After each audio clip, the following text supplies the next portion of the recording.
The reason the rich stayed rich, he figured, was because they could afford starships that didn't break down every 5 jumps.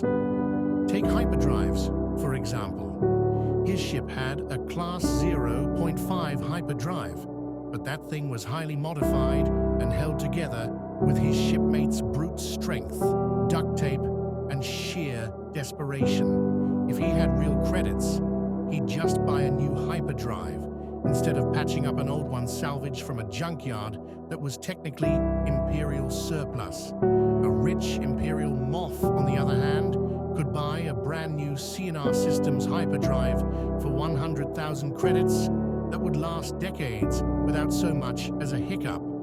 Meanwhile, an honest smuggler, or a dishonest one like him, could barely scrape together 20,000 credits for some used Corellian engineering disaster that needed a complete overhaul every few months. Over 10 years, the rich moth had spent only 100,000 credits and cruised across the galaxy in perfect comfort, never once getting stranded in the middle of deep space or having to reroute through some shady outer rim backwater where everyone wanted to kill you.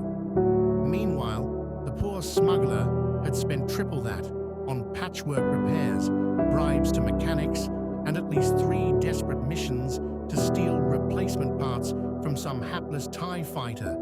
And despite all that, his ship still barely passed muster with Lando, much less the Rebel Alliance.